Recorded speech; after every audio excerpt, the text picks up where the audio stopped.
Hello friends, good evening. This is Dilip and welcome back to my channel Anshik academy. Guys, आज की खास video में discuss करने वाले हैं यूजीसी नेट के क्लास में जो हम पढ़ रहे हैं रिसर्च एप्टीट्यूड, यानी कि अनुसंधान पढ़ रहे हैं। और इस अनुसंधान में हमने देखा था, उसकी डिफिनेशंस को देखा था। अब उससे हम आगे करने की कोशिश करते हैं और उससे आगे मूव ऑन करने की कोशिश करते हैं। ओके, थोड़ा टेक्निकल इशू आया था, इसलिए उस दिन वो वीडियो कंप्लीट नहीं हो पाई थी। तो आज की इस खास वीडियो में डिस्कस करेंगे आगे चैप्टर पे। हम देखा था कि रिसर्च की डिफिनेशन देखा था, अनुसंधान की परिभाषा देखा था। तो आज यहाँ पे हम देखेंगे रिसर्च। आपके सामने यहाँ पे प्रस्तुत है, आप देख सकते हैं यहाँ पे रिसर्च। मीन्स क्या होता है? रैशनल वे ऑफ थिंकिंग, यानी कि विचार करने का एक तरह का संगत ढंग क्या है। ई मीन्स क्या होता है? एक्सपर्ट एंड एग्जॉस्टिव ट्रीटमेंट, विशेषज्ञ और क्या होता है? संपूर्ण उपचार। ओके, एंड यस मीन्स क्या होता है? रिसर्च एंड सॉल्यूशन, यानी कि खोज करो उस चीज़ का, फिर उसका क्या करो? आप समाधान ढूंढो। उसके बाद क्या होता है? ई मीन्स एग्जैक्टनेस, यानी कि उसमें क्या होता है? उसमें शुद्धता होनी चाहिए। यानी कि अनुसंधान वही अनुसंधान होता है जिसमें बार बार परीक्षण करने पर भी उसमें शुद्धता है। जैसे हमने कहा 2 और 2 मिलकर कितना होते हैं? 4 होते हैं। आप कितनी बार भी जोड़ोगे वो 4 ही आएगा। तो ये आपका क्या होगा? शुद्धता होता है।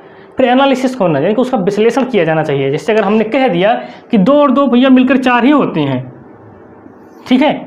अब इसका आप एनालिसिस करोगे, अगर ये बता रहा है 2 और 2 4 होता है तो कैसे 4 होगा?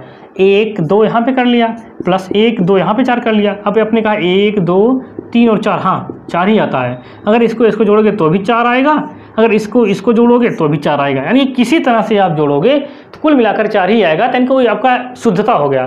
अगर आपको आंसर 4 मिल रहा है तो आपकी शुद्धता हो गई, ठीक है। लेकिन जो एनालिसिस कर रहे हो आप, ये आपका विश्लेषण हो जाता है। क्लियर?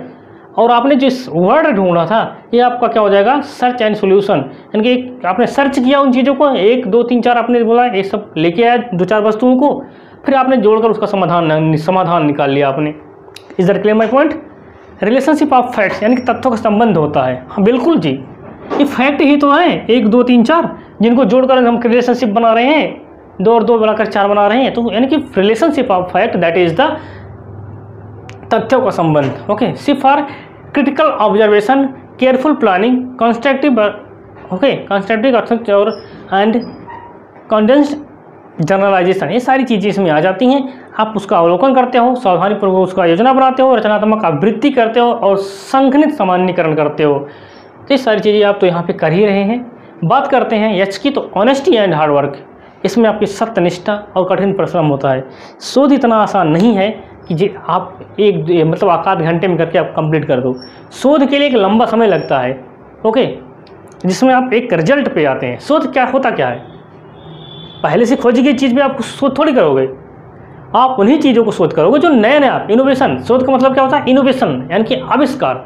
नई चीज़ों को आप पकड़ने की कोशिश करोगे, नई चीज़ों को आप क्रिएट करने की कोशिश करोगे, तो वही अनुसंधान कहलाता है।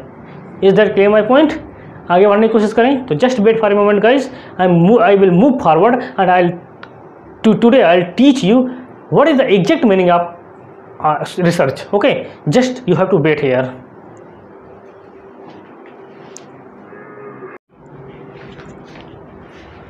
ओके, तो जस्ट ए मिनट गाइस, हम देखते हैं अनुसंधान के महत्वपूर्ण उद्देश्य।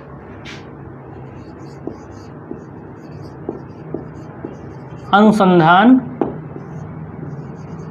के महत्वपूर्ण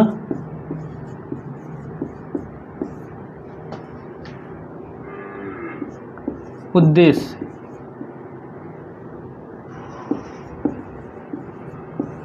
ओके, हम देखते हैं क्या अनुसंधान के महत्वपूर्ण उद्देश्य देखते हैं, यानी कि इसके क्या कुछ इंपॉर्टेंट होते हैं। इंपॉर्टेंट ऑब्जेक्टिव ऑफ रिसर्च, महत्वपूर्ण उद्देश्य क्या हो सकते हैं? जैसे किसी नई घटना से परिचित होना या किसी क्षेत्र में नई अंतर्दृष्टि का विकास करना। पॉइंट नंबर 1 बहुत केयरफुल देखना, क्योंकि एग्जाम्स में कई बार पूछे गए हैं। ये पॉइंट्स आपके एग्जाम में कई बार पूछे गए हैं, इसलिए कह रहे हैं आपको बहुत ध्यान से देखना ये सारी चीज़ें। ओके, किसी नई घटना से परिचित होना, पॉइंट नंबर 1, किसी नई घटना से परिचित होना। ओके, किसी नई घटना से परिचित होना या किसी क्षेत्र विशेष में नई अंतर्दृष्टि का विकास करना, या किसी क्षेत्र में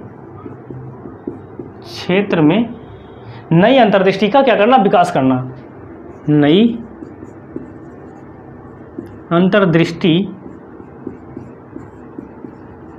का विकास करना। Is that clear?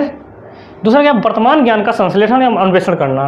Point number 2 देखते हैं, जो वर्तमान ज्ञान है हमारे पास, प्रेजेंट नॉलेज, वर्तमान ज्ञान का संश्लेषण एवं अन्वेषण करना। क्या करना?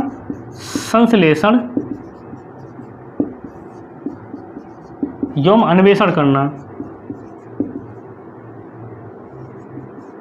अन्वेषण करना। ओके, नेक्स्ट पॉइंट देखते हैं, अभी हम सब इसको समझाएंगे, don't worry about it. Next point क्या है?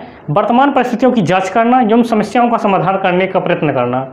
वर्तमान परिस्थितियों की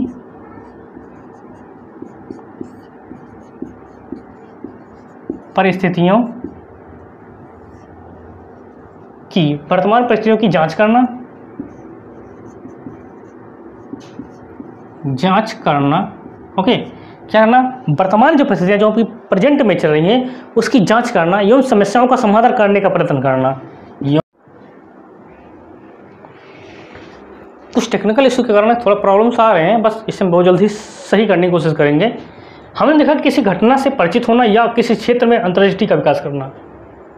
जो हमारे सामने कोई घटना होती है, यानी कि जैसे मान लीजिए कोई, जैसे मान लीजिए कोई बालक है, विद्यालय आता है तो है, लेकिन 1 घंटे पढ़ के भाग जाता है वो डेली, या विद्यालय आता है सबसे लेट आता है।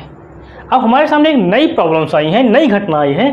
अब उसको क्या करना चाहिए? टीचर को या जो शोधकर्ता होता है, अनुसंधान करता है, उसको क्या करना चाहिए कि उससे परिचित होना चाहिए। अगर वो बच्चा लेट आ रहा है डेली विद्यालय में, तो उससे जाके उसके पास बैठना चाहिए, उससे पूछना चाहिए, आखिर बेटे तू लेट क्यों आ रहा है, why are you coming late baby. यानी कि उस घटना से फिर वो बताएगा एक रीजन कि मेरे घर पे काम रहता है, या मैं मेरे स्ट्रगल करता हूँ, या मुझे गहरा गाँव दूर है, मैं पैदल आता हूँ, मुझे देर हो जाता है आने में। तो आप उस घटना से परिचित होंगे, क्लियर। या किसी विशेष क्षेत्र में नई अंतर्दृष्टि का विकास करना। फिर आप क्या करते हो? आप लोग के अंदर में एक अंतर्दृष्टि आती है, एक इनसाइट लर्निंग आती है, आपको सूझ आती है कि हाँ, इस बच्चे को जल्दी आने के लिए अगर हम एक वाहन की व्यवस्था करा दें तो जल्दी आ जाएगा। तो एक अंतर्दृष्टि आपका विकास हो जाती है, विकसित हो जाती है। Is that clear? दूसरी बात, वर्तमान ज्ञान का संश्लेषण एवं अन्वेषण करना। प्रेजेंट टाइम में जो हम आपको पढ़ा रहे हैं, अगर ये चीज़ें सही हैं तो सबसे पहले इसका हम क्या करेंगे? इसकी जांच करेंगे, इसका संश्लेषण करेंगे एक एक तोड़ के टुकड़ों में, फिर उसका अन्वेषण करेंगे, उसका सर्च करेंगे क्या सही है या गलत है। क्लियर?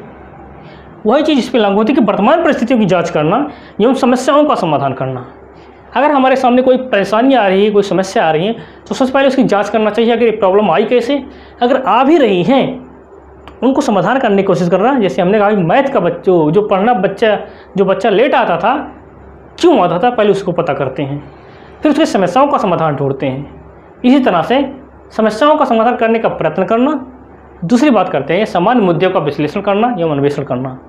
जो भी हमारे सामने प्रॉब्लम्स आती हैं उनको तो पहले आइडेंटिफाई करो, आइडेंटिफाई करने के बाद उनको सॉल्व करने की कोशिश करो। ये हमारे अनुसंधान का महत्वपूर्ण उद्देश्य होते हैं। क्लियर? अब इसकी विशेषताएं, इसकी प्रकृति हम अगले वीडियो में डिस्कस करेंगे, क्योंकि वीडियो बहुत लंबा हो जाएगा। तो आज के लिए बस इतना ही, मिलते हैं नेक्स्ट वीडियो में। तब तक के लिए जय हिंद। लेकिन चैनल पे हम नहीं हो गए भैया, चैनल को सब्सक्राइब जरूर कर दीजिएगा।